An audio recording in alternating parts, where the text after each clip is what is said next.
Each one, teach one. Every day, serve someone. Every day.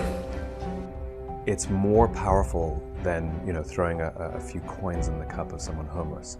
It's when you go and build a house for somebody who doesn't have a home. It's that kind of thing. It's being in service to someone, and being able to give your time and give your energy to people and to see them. I mean, live. You see them come alive, and when people come up to you, and it's funny. People say the same thing to me because you've probably heard this 100 times. They say, and it doesn't matter because every time I hear it, it's what fuels me.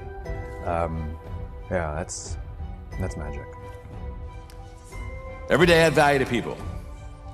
Every day serve one. Every day live the intentional life of doing for others, sometimes what they cannot do for themselves. And if you will put people first and add value to them and serve them, it becomes absolutely amazing what you and I are going to have and achieve, how we're going to help people, and in return how it comes back to us. Benjamin Franklin said this: "No one is useless in this world who lightens the burden of someone else." My question is what are you doing to help the person next to you?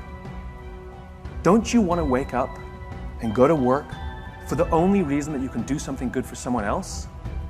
Wouldn't you want them to do that for you? If you're helping someone else lift a load in your life, you become a very useful person. Mahatma Gandhi said that the best way to find yourself is to lose yourself in the service of others. I hate the whole self-help industry, right? How can you be happy? What are the 5 steps you can follow to be a millionaire? What are the 7 steps that you need to get the career that you want? Me, me, me, me, me, me, me, me, me. What about helping the guy next to you? What are the 5 steps that you can do to help the person next to you lose some weight? What are the 7 steps that you can follow to help the person next to you find the job that they want?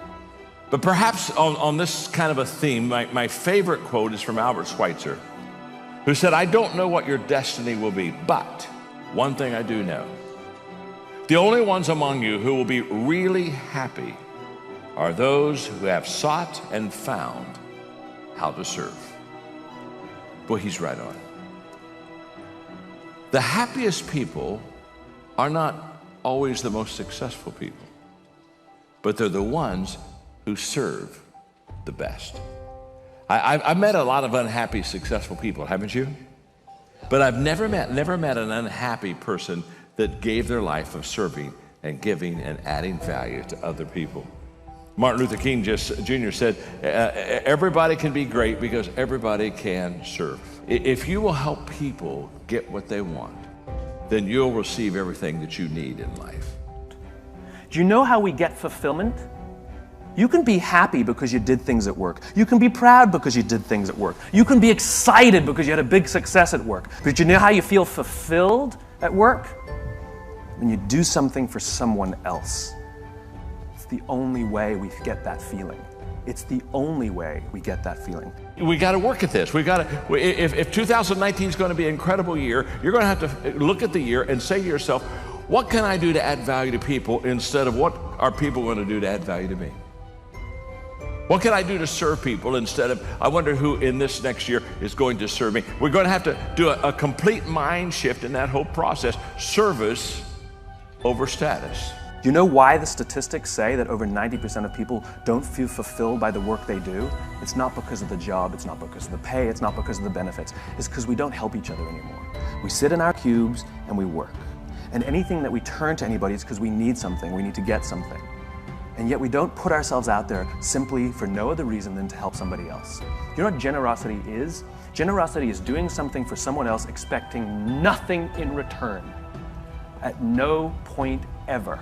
There are 2 kinds of people. There are the people that do what is right and then feel good, and there are some people who want to feel good before they do what is right.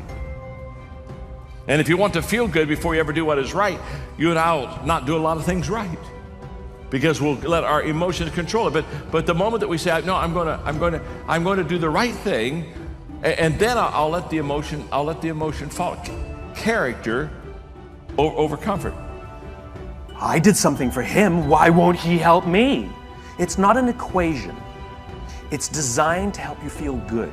And Mother Nature has given us this feeling when we do something for someone else to encourage us to do it. Because when we are in groups, when we are surrounded by people who believe what we believe, trust emerges and our very survival and progress goes up. Now here's the key. If you and I are going to make 2019 a great year of serving people, let me tell you the first thing's going to happen to you, the first thing's going to happen is we're going to be inconvenienced. Because when you have to serve people, when you serve people, they don't do it on your time schedule. Sometimes when people say, well, I don't know if I could do that. I don't even know if I have those kind of, listen to me. The moment that we really have a desire to add value to other people, our whole life will begin to change. I have 5 little rules that you can follow as you find your spark and bring your spark to life. The first is to go after the things that you want. You don't have to do it the way everybody else has done it. You can do it your way. You can break the rules. You just can't get in the way of somebody else getting what they want. That's rule number 1. Rule number 2, I like this one, is take accountability for your actions. You can take all the credit in the world for the things that you do right, as long as you also take responsibility for the things you do wrong. It must be a balanced equation. You don't get it one way and not the other. You get to take credit when you also take accountability. That's lesson 2. If I don't value people, I'll never add value to them.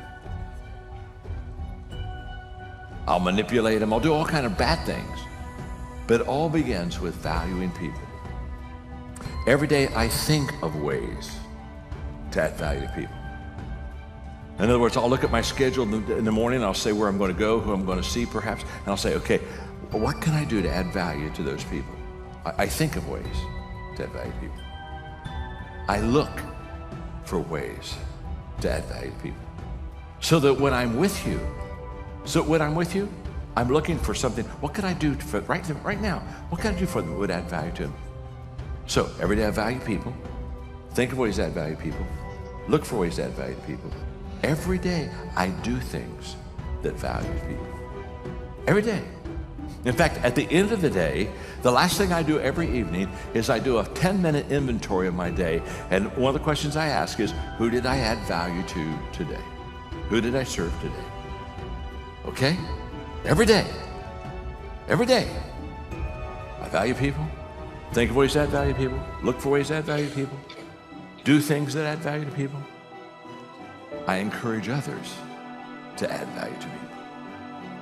I do those 5 things every day. Lesson 3, take care of each other. The United States Navy SEALs are perhaps the most elite warriors in the world.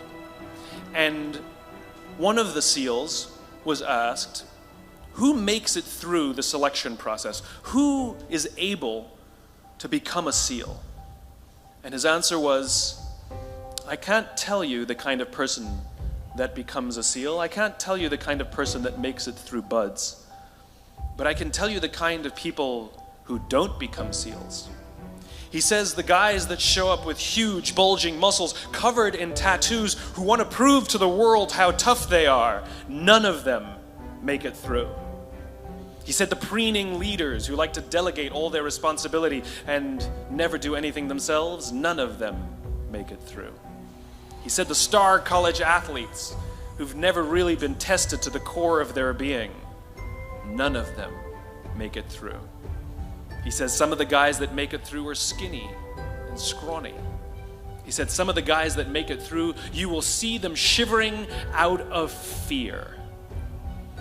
He says, however, all the guys that make it through, when they find themselves physically spent, emotionally spent, when they have nothing left to give physically or emotionally, somehow, some way, they are able to find the energy to dig down deep inside themselves, to find the energy to help the guy next to them.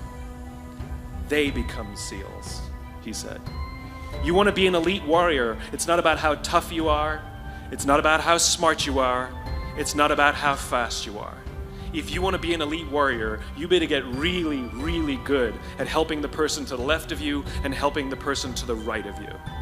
Because that's how people advance in the world. The world is too dangerous and the world is too difficult for you to think that you can do these things alone. If you find your spark, I commend you. Now, who are you going to ask for help, and when are you going to accept help when it's offered? Learn that skill. Learn by practicing helping each other. It'll be the single most valuable thing you ever learn in your entire life. To accept help when it's offered and to ask for it when you know that you can't do it. The amazing thing is, when you learn to ask for help, you'll discover that there are people all around you who've always wanted to help you. They just didn't think you needed it because you kept pretending that you had everything under control. And the minute you say, I don't know what I'm doing, I'm stuck, I'm scared, I don't think I can do this, you will find that lots of people who love you will rush in and take care of you. But that'll only happen if you learn to take care of them first. Lesson 4. Nelson Mandela is a particularly special case study in the leadership world because he is universally regarded as a great leader. You can take other personalities, and depending on the nation you go to, we have different opinions about other personalities. But Nelson Mandela, across the world, is universally regarded as a great leader. He was actually the son of a tribal chief. And he was asked one day, how did you learn to be a great leader? And he responded that he would go with his father to tribal meetings. And he remembers two things when his father would meet with other elders. One, they would always sit in a circle. And two, his father was always the last to speak. You will be told your whole life that you need to learn to listen. I would say that you need to learn to be the last to speak. I see it in boardrooms every day of the week. Even people who consider themselves good leaders, who may actually be decent leaders, will walk into a room and say, here's the problem, here's what I think, but I'm interested in your opinion, let's go around the room. It's too late.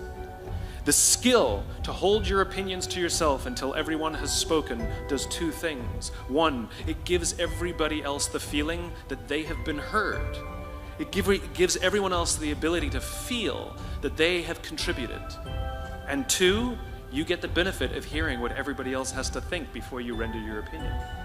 The skill is really to keep your opinions to yourself. If you agree with somebody, don't nod yes. If you disagree with somebody, don't nod no. Simply sit there, take it all in, and the only thing you're allowed to do is ask questions so that you can understand what they mean and why they have the opinion that they have. You must understand from where they are speaking, why they have the opinion they have, not just what they are saying. And at the end, you will get your turn. It sounds easy, it's not. Practice being the last to speak. That's what Nelson Mandela did. Number 5, my favorite one of all. True story. There was a former Undersecretary of Defense who was invited to give a speech at a large conference, about 1,000 people. And he was standing on the stage with his cup of coffee in a styrofoam cup, giving his prepared remarks with his PowerPoint behind him. And he took a sip of his coffee and he smiled and he looked down at the coffee. And then he went off script. And he said, you know, last year I spoke at this exact same conference. Last year I was still the undersecretary. And when I spoke here last year, they flew me here business class. And when I arrived at the airport, there was somebody waiting for me to take me to my hotel. And they took me to my hotel and they had already checked me in and they just took me up to my room. And the next morning I came downstairs and there was someone waiting in the lobby to greet me and they drove me to this here same venue. They took me through the back entrance and took me into the green room and handed me a cup of coffee in a beautiful ceramic cup. He says, I'm no longer the undersecretary. I flew here coach. I took a taxi to my hotel and I checked myself in. When I came down the lobby this morning, I took another taxi to this venue. I came in the front door and found my way backstage, and when I asked someone, do you have any coffee? He pointed to the coffee machine in the corner, and I poured myself a cup of coffee into this here styrofoam cup. He says the lesson is, The ceramic cup was never meant for me. It was meant for the position I held. I deserve a styrofoam cup. Remember this. As you gain fame, as you gain fortune, as you gain position and seniority, people will treat you better. They will hold doors open for you. They will get you a cup of tea and coffee without you even asking. They will call you sir and ma'am, and they will give you stuff. None of that stuff is meant for you. That stuff is meant for the position you hold. It is meant for the level that you have achieved of leader or success or whatever you want to call it. But you will always deserve a styrofoam cup. Remember that. Remember that lesson of humility and gratitude. You can accept all the free stuff. You can accept all the perks. Absolutely, you can enjoy them. But just be grateful for them and know that they're not for you.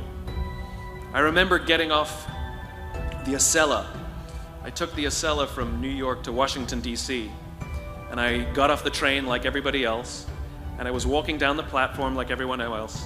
And I walked past General Nordy Schwartz, who used to be the Chief of Staff of the United States Air Force, the head of the Air Force. And here I did see a guy in a suit schlepping his own suitcase down the platform just like me. And just a couple months ago, he was flying on private jets and he had an entourage and other people carried his luggage. But he no longer held the position. And so now he got to drag his own suitcase. And never did it sort of remind me more that none of us deserve the perks that we get. We all deserve a styrofoam cup.